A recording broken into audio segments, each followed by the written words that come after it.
Vamos a empezar esta conferencia a modo de resumen sobre el gran engaño. Viene a ser la continuación de la conferencia anterior, de la número 82 de hace un año. Ahora ya llevamos más de 100 y pico largas. Y vamos a seguir con esta temática que parece que a pocos nos puede llegar a interesar, pero que realmente tiene una significación tremenda para cada uno de nosotros. La hemos titulado De Papa a Papa. Y como veis aquí, solo con las imágenes ya tenéis el compendio de lo que vamos a tratar. La oscura verdad sobre los jesuitas y su objetivo. Sabéis que este papa que ha entrado ahora es jesuita. Pues bien, vamos a destapar un poco quiénes son realmente los jesuitas. Antes de la dimisión de Benedicto XVI, vamos a situarnos. Los chinos reciben el año de la serpiente, un periodo que vaticina sabiduría y prudencia. Y diréis, ¿y esto qué tiene que ver? Pues bien, este periodo de la serpiente es el año que ellos esperan, donde pueden cambiar el curso de la historia. Esto lo esperan los chinos, las tradiciones orientales de las que tanto estamos recibiendo sus influjos y que también aceptados están siendo en Occidente actualmente. Pues bien, en este año hay personas de los chinos mismos que están declarando algo muy interesante. Dentro de sus augurios para el nuevo año, Zhang dijo que será un buen año para los negocios, las reparticiones y los asuntos políticos, ya que el único reptil del calendario chino es símbolo de buena fortuna y sabiduría. Esto es la serpiente para ellos. El año de la serpiente es idóneo para arrojar los viejos hábitos y pensamientos, dijo Zhang, sobre el futuro cambio de gobierno. Es el año para reinventarse. Las serpientes cambian de piel y los humanos también podemos hacerlo, resumió. Fijaos que estamos hablando de China, pero es que esto mismo es lo que ha sucedido en el Vaticano. También se han reinventado, se han mudado de piel. Lo han hecho o no con el cambio de papa. Vamos a verlo. Aquí tenéis, llega el año de la serpiente, que además es llamada también el pequeño dragón. Aquí lo tenéis, no son invenciones, y que además coinciden cada vez que sucede este año de la serpiente o del pequeño dragón en marcadas desgracias para la humanidad. Año de la serpiente o pequeño dragón de agua significa cambio y desgracias. Pero también recordemos, y esto ya lo mostramos anteriormente, que hay un lugar donde describe qué es la serpiente o qué es el dragón, que es lo mismo. Y para eso deberíamos recurrir a textos muy antiguos, bíblicos, que son desechados por mucha gente, donde nos dice que es Satanás. A eso es lo que la cultura oriental le rinde tributo. Y que va asociado, cómo no, con el número 13, tal como demostramos en la conferencia anterior. Mirad qué texto tan curioso en Apocalipsis 12:9, donde dice, y fue lanzado fuera el gran dragón, la serpiente antigua, que se llama Diablo y Satanás, el cual engaña al mundo entero, fue arrojado a la tierra y sus ángeles fueron arrojados con él. Y diréis, ¿y esto qué tiene que ver?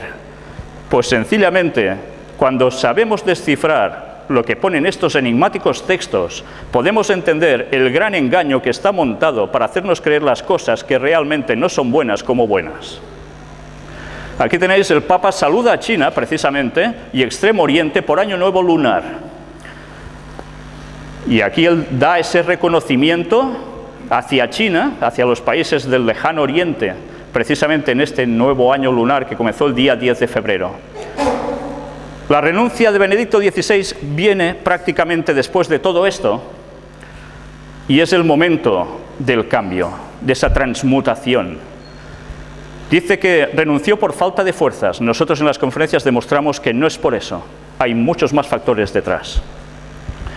El anuncio de la renuncia del Papa llegó completamente de sorpresa, pero para entender su lógica hay que considerar también la fecha del calendario. Atención a esto, no son casualidades el momento de su fecha.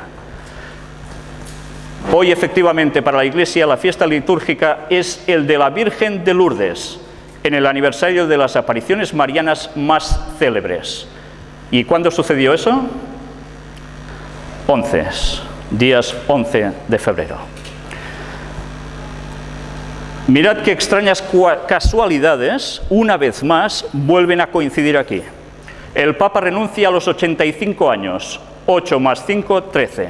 Estamos haciendo numerología, lo que ellos trabajan habitualmente, que es Cábala, en verdad, espiritismo. Día del anuncio, día 11, que significa aprobado por ley divina, por eso eligió ese día. Hora anuncio, renuncia del Papa por los medios de comunicación a las 11:47, sumado da 13. Día y mes del anuncio, 11 del 2, sumado 13. Día del anuncio coincide con la celebración de la Virgen de Lourdes, que igual 11 de febrero da 13. Que, por cierto, quien se aparece allí no es la Virgen de Lourdes, como bien hemos demostrado. O se presentaba sus manifestaciones. Día, mes y año del anuncio, 11 del 2 del 2013. Sumado todo da 10. El 10 significa plenitud. 1 más el 0, que es igual a Dios. Fecha de emisión, 28 del 2 del 2013. Sumamos todo, nos da 18, que es 3 veces 6, el número de la bestia. Y además es el año de la serpiente o pequeño dragón de agua, que significaba cambio y desgracias, Satanás, número 13. Todas estas casualidades, entre comillas, no se han dado porque sí. ¿Hubo un mal presagio o una señal? ¿Recordáis esto? Fue precisamente cuando el Papa renuncia.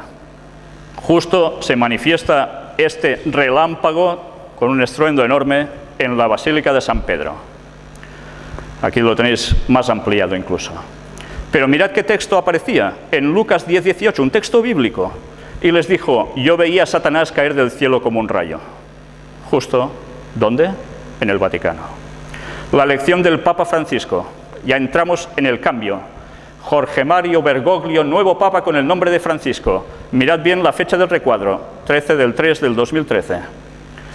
Aquí lo tenéis, sumado todo, una vez más, nos da 13, y fue en un día 13. 13 es muerte y nacimiento, cambio total, transformaciones, 12 más 1 igual a Mesías. En ocultismo, satanismo, el 13 es Lucifer, Satanás. ¿Estos números han sido casualidades? Recordemos un extracto del gran engaño de la conferencia número 3 del año 2006, cuando hubo el cambio de pontificado de Juan Pablo II a Benedicto XVI. Esto fue en directo, lo grabamos en esos momentos, con este resumen de coincidencias que también todo daba 13. Aquí lo tenéis mejor ilustrado. Serán siempre casualidades, ¿verdad? Aún hubo más números cabalísticos. Hubo la fumata de fogueo. La elección del Papa sigue en el aire, decían. Y esos momentos claves, hubo 33 votaciones. 33 votaciones dicen que hubo hasta que salió elegido el nuevo pontífice. El 11 es aprobado por ley divina, el 3 significa la Trinidad. 11 más 11 más 11 da 33. Aprobado 3 veces por ley divina, por la Trinidad. Pero atención, no la Trinidad cristiana, sino la Trinidad pagana. Eso debemos diferenciarlo y en las conferencias lo explicamos muy bien. Aquí tenéis al nuevo Papa, que precisamente salió al balcón. ¿Recordáis la escena? ¿La estuvisteis siguiendo en directo? Fue muy interesante, porque se ven como las luces se encienden de la logia de San Pedro en ese balcón, pero van tardando a salir y no sabíamos por qué. Pero los que estábamos pendientes, los que sabíamos de qué iba el asunto, estábamos pendientes del reloj. Y justo cuando se cumplían las 8 con 13 minutos, fue cuando apareció en el balcón. Ni minuto más, ni minuto menos. Además, las 8:23, en horario de tarde, si hacéis la transformación de los números, nos sale también 13. Aquí tenéis algo muy significativo. El jesuita argentino José Mario Bergoglio es el nuevo Papa con el nombre de Francisco. Es el primer latinoamericano y además el primer jesuita en la historia del Vaticano en ostentar el pontificado. Papa Benedicto XVI renuncia a los 85 años, da 13. Elegido Papa Francisco a los 76 años, que también da 13.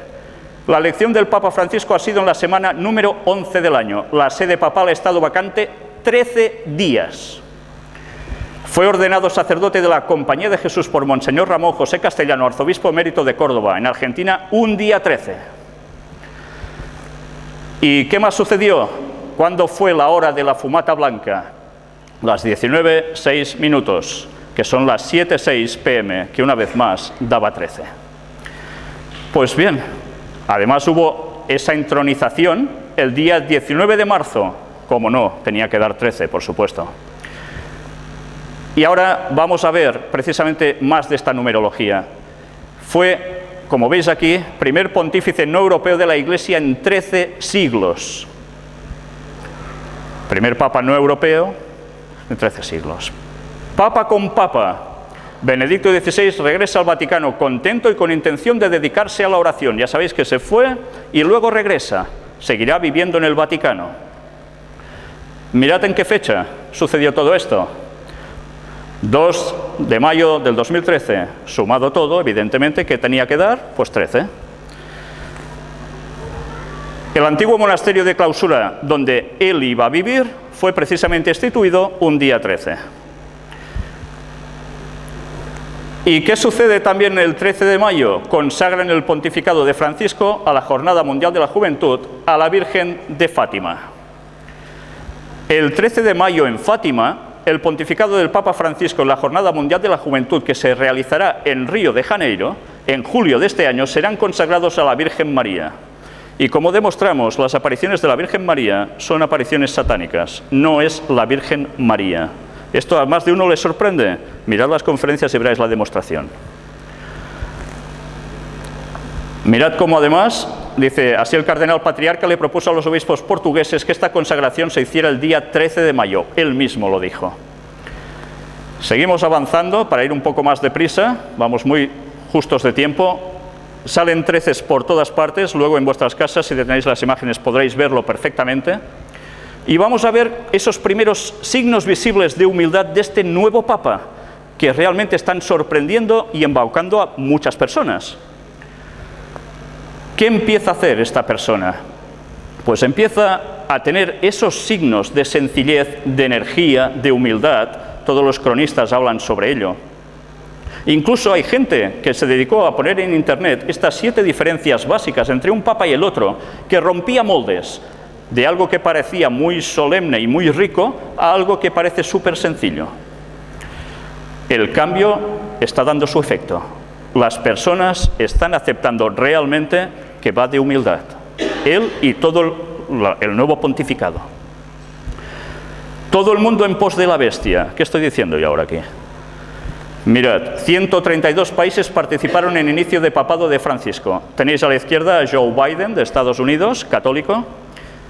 Tenéis a la derecha a Angela Merkel, luterana, pero totalmente diciendo las mismas cosas que el papado está diciendo.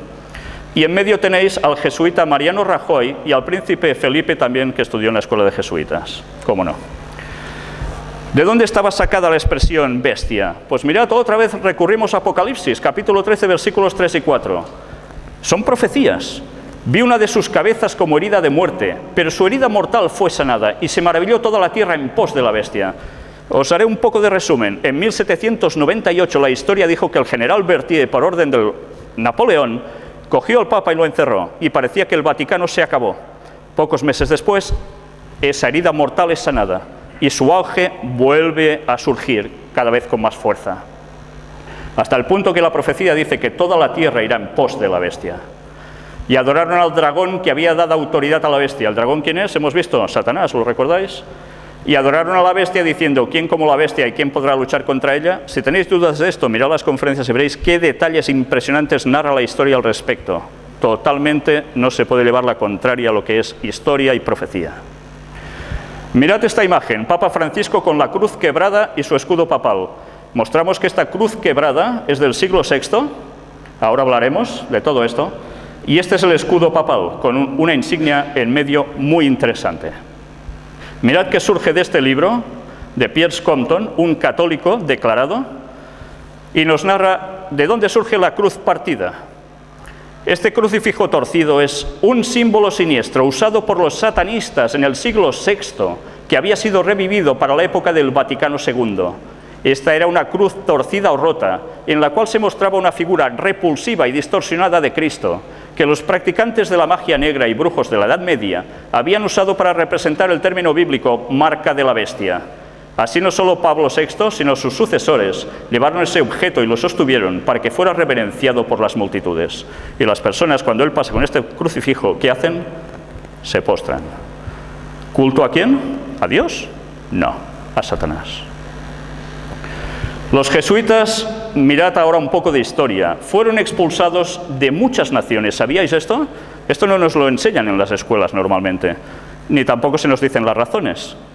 ¿Por qué es? ¿Porque eran tan buenos que, al ser tan buenos, sobraban allí? Podéis buscar en cualquier sitio un poco bien documentado sobre la expulsión de los jesuitas. Veréis que están expulsados prácticamente de un montón de países.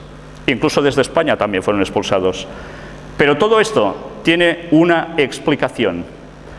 Y la iremos viendo ahora en breve. En España la Compañía de Jesús quedó en situación de ilegalidad como consecuencia de la aplicación del artículo 26 de la Constitución de la Segunda República Española de 1931. Atención al año, relativo al cuarto voto de obediencia al Papa. Ahora veremos qué es el cuarto voto de obediencia al Papa. En 1931 son expulsados. ¿Qué sucede pocos años después en España? ¿Lo recordáis? La Guerra Civil Española. ¿Qué ha sucedido después de cada país donde han sido expulsados los jesuitas? Una guerra. Y ellos, al cabo de nada, vuelven otra vez allí. Estad atentos a Corea, porque en Corea sucedió lo mismo. Y aquí tenéis el Papa Negro, que es Adolfo Nicolás, el general superior de los jesuitas. Sabéis que ellos funcionan como un orden militar. Y a la derecha el Papa Blanco. ¿Quién manda en verdad? ¿El Papa Blanco o el Papa Negro? El Papa Negro es el general de la orden, el otro no. Y ahora vamos a ver el juramento de los jesuitas, y que es la verdadera causa de su expulsión. Lo que vais a ver ahora está extraído de las palabras de Alberto Rivera, un ex jesuita que, por decir lo que dijo, le costó el envenenamiento y su muerte. Estad atentos a lo que ahora vais a ver. El lado oculto de los jesuitas, su juramento extremo. ¿Veis su insignia? Luego hablaremos un poco. En este extracto nos dice: el propósito de la orden jesuita, formalmente establecido por el Papa en 1540, es destruir la reforma protestante. Ellos lo llaman la contrarreforma. Nicolini de Roma escribió: los jesuitas, por su mismo llamado, por la misma esencia de su institución, están ligados a buscar por cada medio, recto o malo, la destrucción del protestantismo. Esta es la condición de su existencia, el deber que ellos deben cumplir o cesar de ser jesuitas. Y aquí tenéis de dónde está extraído, 1894. Y ahora mirad el extracto del juramento de los jesuitas. Para este fin el jesuita profeso se tiene obligado a sí mismo con un juramento, parte del cual fue publicado en 1899. Y vamos a ver qué pone allí. Ahora yo renuncio y desconozco mi lealtad debida a cualquier rey herético, príncipe o estado, llámense protestantes o liberales, o la obediencia a cualquiera de sus leyes o magistrados u oficiales. Luego declaro que la doctrina de las iglesias de Inglaterra y Escocia, de los calvinistas, hugonotes y otros del nombre protestante o liberales, ser condenables, y ellos mismos ser condenables los que no abandonarán las mismas. Luego declaro que yo ayudaré, asistiré y aconsejaré a todos o a algunos de los agentes de su santidad en el lugar donde yo esté, en Suiza, Alemania, Holanda, Dinamarca, Suecia, Noruega, Inglaterra, Irlanda o América, o en cualquier otro reino o territorio al que yo vaya, y haré mi máximo esfuerzo para extirpar a los herejes protestantes o las doctrinas liberales y destruir todo pretendido poder que sea legal o no. En 1981, Alberto Rivera denunció estas cosas. Aquí tenéis a Adolfo Nicolás, español. Ceremonia de introducción y juramento extremo de los jesuitas. Habla el superior. ¿Sabéis? Ellos tienen grados como la masonería. Los de abajo no saben nada. Creen en lo que hacen, son sinceros. Pero a medida que van subiendo se van enterando de realmente qué es lo que los mueve y qué función va a ser la suya. Hijo mío, hasta aquí tú has sido enseñado para actuar como el disimulador entre los católicos romanos, para ser un católico romano y para ser un espía aún entre tus propios hermanos, para no creer a ningún hombre, para no confiar en ningún hombre. Entre los reformadores para ser un reformador, entre los hugonotes protestantes franceses ser un hugonote, entre los calvinistas ser un calvinista, entre los protestantes, aquellos que protestan y están en desacuerdo con la institución católica romana, generalmente ser un protestante, y obtener su confianza y buscar aún predicar desde sus púlpitos y denunciar con toda la vehemencia, emoción violenta, en tu temperamento a nuestra santa religión y al Papa, y aún descender tan bajo como para llegar a ser un judío entre los judíos, para que tú puedas estar habilitado a reunir toda la información para el beneficio de tu orden como un fiel soldado del Papa. ¿Sabéis qué es esto? Infiltración. Se harían pasar por protestantes, como grandes predicadores incluso. Se pondrían también, no solo esto, porque hay más, en política, para llevar al pueblo al objetivo que ellos pretenden, la sumisión al Vaticano. Y sigue hablando de todo lo que harían, y la verdad es que es realmente escalofriante, porque hablan de que si conviene matar, matarán. Casi nada. Todo esto lo podréis ver en detenimiento en vuestras casas. Mónita secreta de los jesuitas o instrucciones reservadas, esto aún se puede encontrar. ¿Era secreto? Se destapó. Aquí lo tenéis. Y aquí es donde Alberto Rivera explicó todas sus experiencias. Mirad que también apareció aquí. Los jesuitas fueron hace años expulsados de los territorios de España por conspirar gravemente contra el Estado y la autoridad del soberano, a costa de quien al mismo tiempo vivían y se expandían. Hay que tener presente que durante muchos años en el diccionario de la Real Academia Española, la palabra jesuita era definida como dos cosas: perteneciente a la orden jesuita o bien hipocresía. Esta última definición fue borrada en 1967, ¿por qué sería? En numerosos textos literarios, el hacerse el jesuita es el hacerse pasar por inocente sin serlo. Impresionante. Y vamos a ver unas frases célebres referidas a los jesuitas. John Adams, segundo presidente de los Estados Unidos de América. La historia de los jesuitas quizás no se ha escrito de forma muy elocuente y, sin embargo, está apoyada por autoridades incuestionables. La restauración de la orden jesuita en el año 1814, llevada a cabo por el Papa Pío VII, representó ciertamente un paso hacia la crueldad, la oscuridad y el despotismo y muerte. No me gusta la apariencia de los jesuitas. Si alguna vez ha habido algún grupo de hombres que ha merecido condenación aquí en la tierra y en el infierno, esta es la sociedad de Ignacio de Loyola, los jesuitas. Se los conocía muy bien, porque luego veréis qué hicieron ellos en Estados Unidos y que no nos han explicado en las escuelas. Abraham Lincoln, todos lo conocéis. La guerra civil americana nunca hubiera sido posible sin la siniestra influencia de los jesuitas. ¿Ahora entendéis por qué sucedió la guerra de secesión en los Estados Unidos? Querían someter la nueva nación a Roma, cuando surgió como protestantes. Samuel Morse, el inventor del telégrafo. Los jesuitas son una sociedad secreta, como tipo de orden masónica, pero con sobreañadidas horrorosas y detestables características, 1000 veces más peligrosa. Y mirad las instrucciones secretas de Loyola, su fundador. Finalmente, hagamos todo con tal grado de astucia que podamos ganar dominio sobre los príncipes, los nobles y los magistrados de cada lugar, para que estén listos a nuestra llamada y a nuestra disposición, incluso al punto de sacrificar sus propias familias, así como los más íntimos amigos, cuando digamos que es para nuestro interés y ventaja. Y todo esto es historia. ¿La conocíais? Os recomiendo este libro, Vatican Assassins, donde se muestran estas citas y muchas más con historia, todo con detenimiento. Aquí hay un pequeño extracto de este libro que habla sobre los jesuitas, de Eric John Phelps.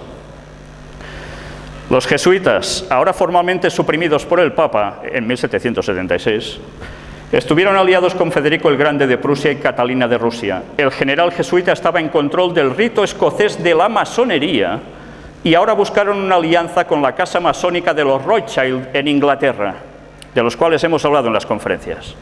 Para lograr esto, el general jesuita escogió a un jesuita que era judío por raza, Adam Weishaupt. Weishaupt era un brillante instructor de ley canónica, el maligno Concilio de Trento, en una universidad jesuita en Bavaria, de donde precisamente es Angela Merkel. El del Colegio Jesuita de Ingolstadt se dice haberse iniciado la secta conocida como los Illuminati de Bavaria, os suena, ¿verdad?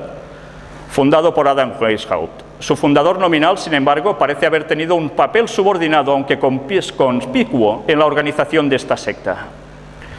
¿Y qué sucedió? En 1 de mayo de 1776 se crea la Orden de los Illuminati.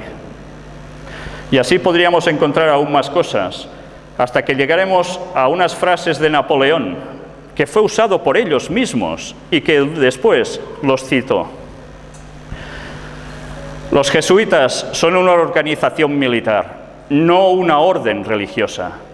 Su jefe es un general de un ejército, no el mero padre abad de un monasterio. Y la meta de esta organización es poder.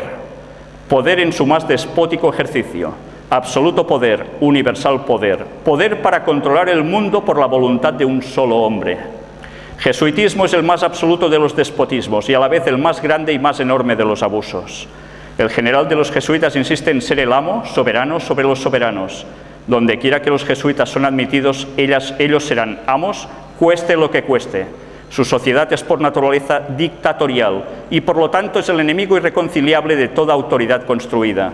Cada acto, cada crimen, aunque sea atroz, es una obra meritoria si se comete para el interés de la sociedad de los jesuitas o por la orden del general.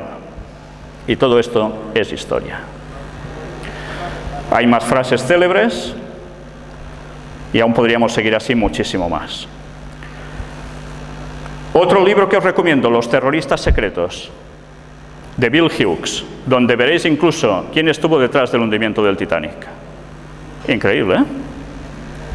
Y otro libro imprescindible que no debería faltar en ninguna biblioteca, El conflicto de los siglos, escrito por Ellen White en 1827 a 1915, que vivió ella. El libro es de 1888. Mirad que escribió bien documentada sobre los jesuitas. Pasados los primeros triunfos de la Reforma, Roma reunió nuevas fuerzas con la esperanza de acabar con ella. Ya sabéis, la Reforma protestante iba contra el poder del Vaticano. Entonces fue cuando nació la Orden de los Jesuitas, que iba a ser el más cruel, el menos escrupuloso y el más formidable de todos los campeones del papado. Libres de todo lazo terrenal y de todo interés humano, insensibles a la voz del afecto natural, sordos a los argumentos de la razón y a la voz de la conciencia, no reconocían los miembros más ley ni más sujeción que las de su orden, y no tenían más preocupación que la de extender su poderío.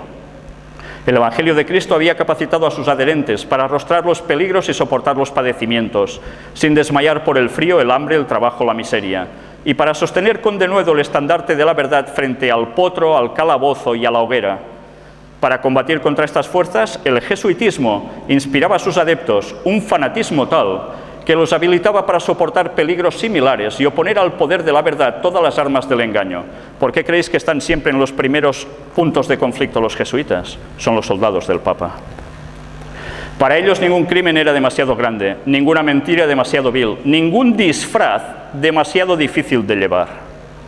Ligados por votos de pobreza y de humildad perpetuas, ¿os suena de algo esto? Estudiaban el arte de adueñarse de la riqueza y del poder para consagrarlos a la destrucción del protestantismo y el restablecimiento de la supremacía papal. ¿El nuevo papa jesuita no está mostrando estas facultades? Las mismas. La historia no cambia, los personajes siguen lo mismo. Al darse a conocer como miembros de la orden, se presentaban con cierto aire de santidad, visitando las cárceles, atendiendo a los enfermos, os suena, ¿verdad?, y a los pobres, haciendo profesión de haber renunciado al mundo y llevando el sagrado nombre de Jesús, de aquel que anduvo haciendo bienes. Pero bajo esta ungida mansedumbre, ocultaban a menudo propósitos criminales y mortíferos. Era un principio fundamental de la orden que el fin justifica los medios. Según dicho principio, la mentira, el robo, el perjurio y el asesinato no solo eran perdonables, sino dignos de ser recomendados, siempre que sirvieran los intereses de la Iglesia. Con muy diversos disfraces se introducían los jesuitas en los puestos del Estado, por eso fueron expulsados, elevándose hasta la categoría de consejeros de los reyes y dirigiendo la política de las naciones. Se hacían criados para convertirse en espías de sus señores, establecían colegios para los hijos de príncipes y nobles y escuelas para los del pueblo, y los hijos de padres protestantes eran inducidos a observar los ritos romanistas. ¿Se dedican o no los jesuitas a la educación? Es su punto clave, ¿verdad? ¿Para qué creéis que es? Para preparar a los niños para después.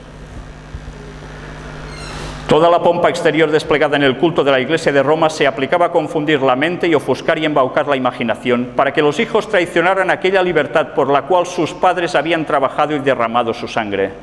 Los jesuitas se esparcieron rápidamente por toda Europa y donde quiera iban lograban revivar el papismo. Para otorgarles más poder, se expidió una bula que restablecía la Inquisición.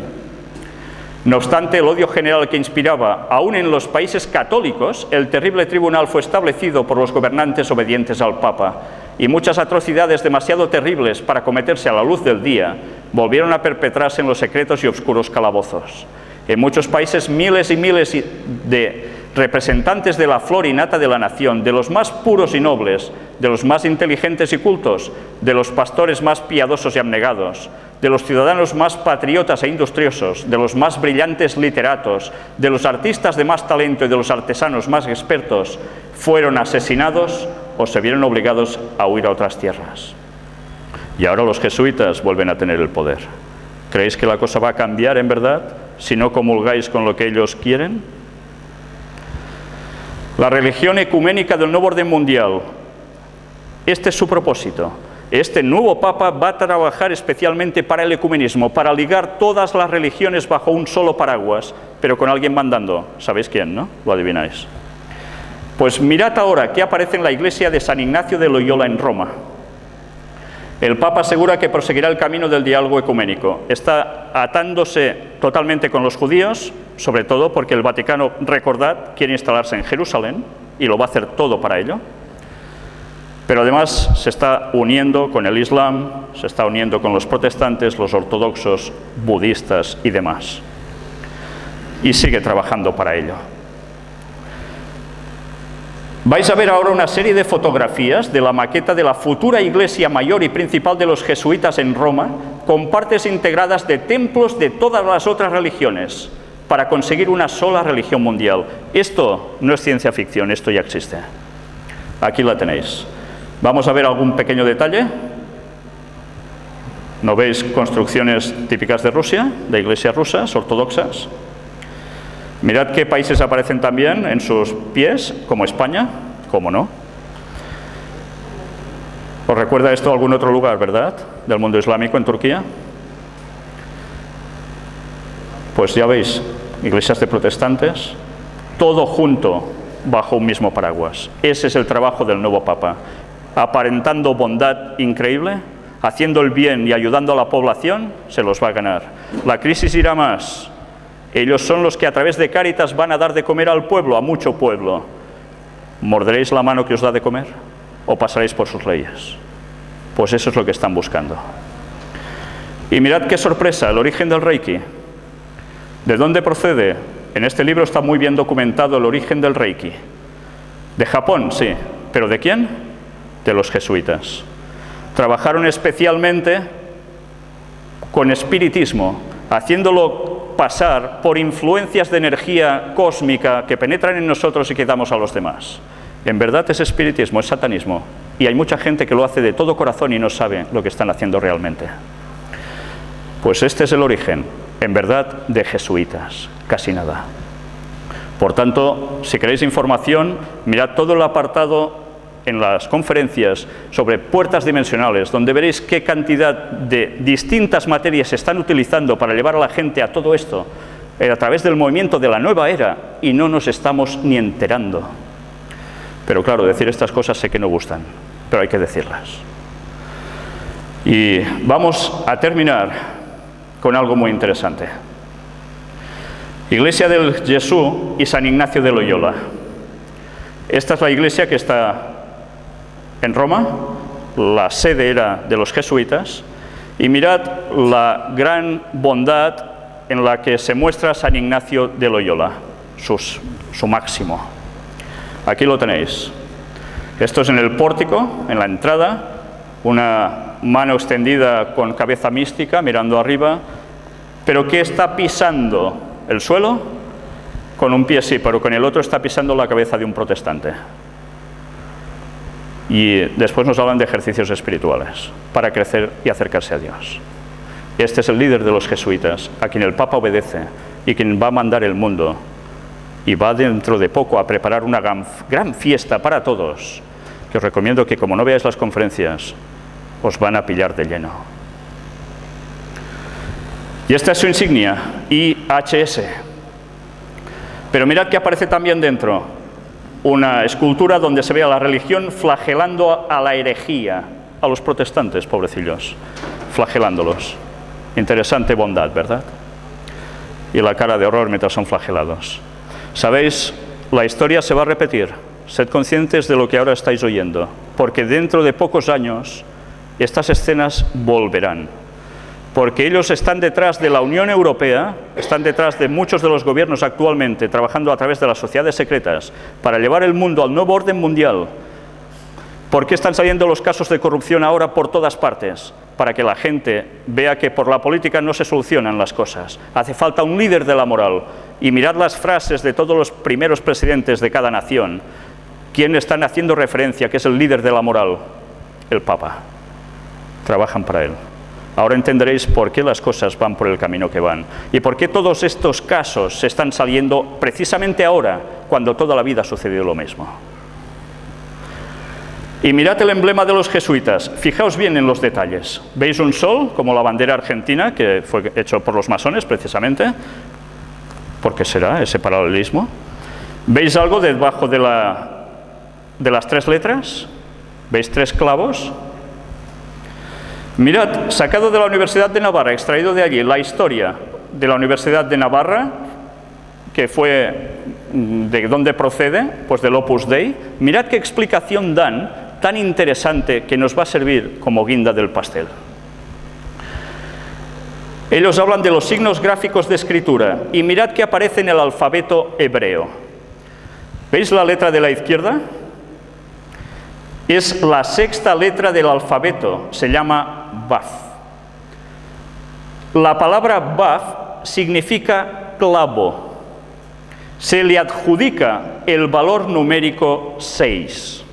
Sabéis que en hebreo las palabras tienen un componente sumado de números y un significado. Al clavo le dan el número 6.